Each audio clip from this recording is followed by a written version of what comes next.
I'm just in the trenches, just taking grenades, just left and right, failure after failure. Girl, those crazy rich Asians were just, I'm spinning like a ballerina. And I'm over here, like, girl, it was fucking crazy. This is the realest travel video you're gonna see all day. You know we gotta hit those streets and see how the people are living. So we set our sights for Little India. It was such a cool area. It was such a cool vibe. We came across this cute little park and these gorgeous elephants were everywhere. I honestly don't know the significance of them. Maybe they were just like for decoration. It kind of looked like it was maybe like a children's area, but it was so cute. These things were gorgeous and they were big. That's what I'm talking about. I like to see that local flavor, that local color. It's not a tourist attraction, but it's definitely something I would have wanted to see. See, this is why we wander, because this is the kind of stuff that you find, these little moments off the beaten path. This is what we live for. Ooh, okay, another little thing we came across while we were wandering, these orange juice machines, y'all. Oh my God, this orange juice, nectar of the gods. They were so good. Those oranges, they must have been like mandarins, honestly. They were so sweet and tart at the same time. The machines were always stocked with oranges too. You could always see them filling up the machines all over the city. And it's really cool because they can slice the oranges up in front of you. They show you squeezing it. And then it makes it all into this nice little cup that they put a plastic film over for you so you can actually travel with it. Girl, they were like 50 cents, if that. Man, and they're all over the city too. Oh, we were boop, boop, boop, boop. Every time we saw one, we were getting it because that juice was so good. They're living in the future. They're living in the future in Singapore. All of this innovation and technology just for some orange juice. And it was delicious. You wasn't gonna catch me getting scurvy out there because I was drinking every single one of those that I could find. Because every single one of those machines we saw, we were like, yay, oh my God. And then watching the little oranges and watching the drink be made, we were just like little kids like, yeah. I can't stand this country. I cannot stand this damn country. Okay, we had enough adventure for the day and we had to head home and get ready because my husband had surprised me with our very first Michelin star restaurant experience at Labyrinth. This was a 2-star Michelin restaurant. Ooh, guys, I don't think I'll ever do a full Michelin restaurant review video on Labyrinth because I don't know what the hell was going on. What the fuck were we being served? Genuinely, I didn't know what half that stuff was. So this was my first time dining at a Michelin star restaurant, but this was not my first fine dining experience. I went to pharmacy school in Charleston, South Carolina, a fantastic food city. And let me tell you, come Charleston Restaurant Week, I was that girl, okay? I knew all of the hot spots, where to go, who was having the best menu. I knew it all, babe. So this was not my first time around a fancy plate. My palate was very refined, and I gotta say, baby, whoa. They were adventurous there. The techniques were out of this world, okay? They were freeze drying things, dehydrating things, turning things into foam and jellies and ice cream. They've certainly got the technique of a 2-star Michelin restaurant, but those flavors were what was going on. The flavors fell so flat for me. What was wild is we were sitting next to this rich looking Singaporean family. When I tell you, rich enough to have a mom, a dad, and like 5 or 6 kids at the table. And they were eating these flavors up. They loved it. They did the damn wine pairing. Now see, that's a sign of wealth right there because those wine pairings at those Michelin star restaurants damn near cost the same price as the entire meal. It's like double the price to do the wine tasting with it. It's insane. I wish I knew a damn thing about wine or really liked wine like that because I'd totally do it. But seriously, the price is astronomical. You could tell they were draped in quiet luxury. Everything they had on was like, shit, that's worth more than my car.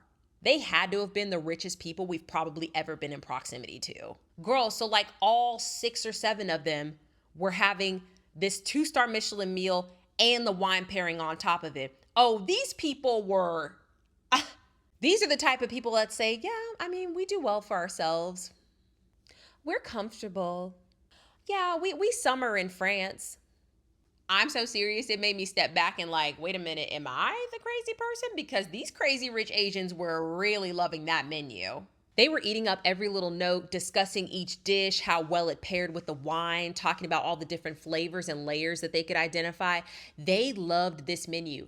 That's also why I really don't want to trash it. Like, I honestly just don't think I understood it. I don't even want to know how much their bill was. I don't even want to know the cost of the meal for all of those people. That had to have been the fucking price of the Louisiana Purchase. Yo, that place was expensive. Singapore in general is very expensive. I cannot believe they had that entire family there. They were getting their lives. I mean, it was a traditional Singaporean menu. It was the chef's homage to their home country. So these were a lot of like local traditional flavors. So maybe they had like a better palate for it and they just understood it better than we did, because I was just like, what is going on? Me and those crazy rich Asians, we're just gonna have to agree to disagree on that one, because I was getting served flop after flop. I was in the trenches taking grenades. I don't care how many things they freeze dried and turned into snow. Y'all, I was just not vibing with it. It did not pass the vibe check.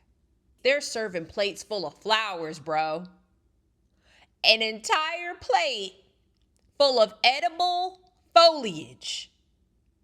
The flowers were gorgeous, but I don't want that in my mouth. And had the nerve to call it a salad. Girl, there's no dressing on here. These are just flowers on a plate. Girl, do I look like a fucking goat? I mean, and they just kept serving me all kinds of weird flowery shit the whole night. I mean, there was some fucking freeze-dried chrysanthemum bullshit. I have no clue. Like I said, I don't know what we were eating. It was on the menu. I saw the words. They were in English, but I still can't put together what I was being served. Frog fallopian tube? In a dessert? Why?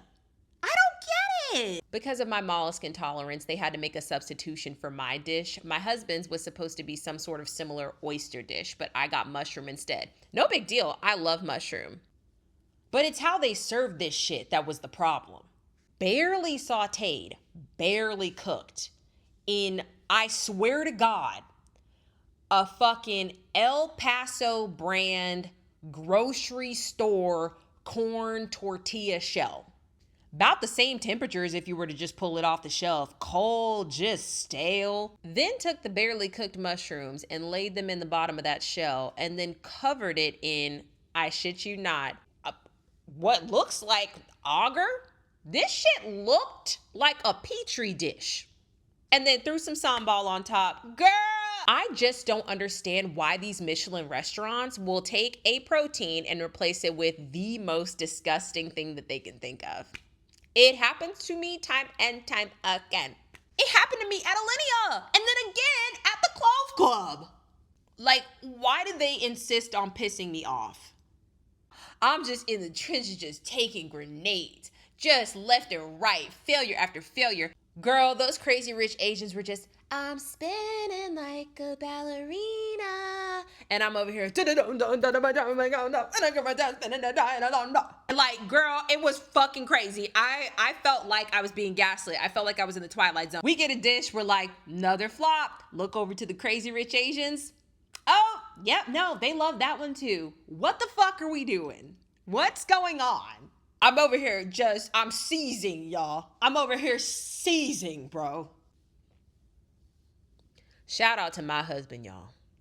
Because this man was finishing every single course and even half of my courses, because some things I just could not do. So to say the least, that place did not pass the culinary vibe check. And after that ass whooping I took, I had to call Jasper. I said, drop me up a bath. I need to soak. I need to think about things. Because that shattered my expectations of a Michelin star experience. How about I'm passed out. I got to the hotel, I'm passed out while Jasper and my husband are drawing the bath for me. They had to wake me up to get me in the bath. Wow, the life of a princess. Like I said, this is what I deserve. And this was just the beginning of the trip. Let's see what tomorrow has in store.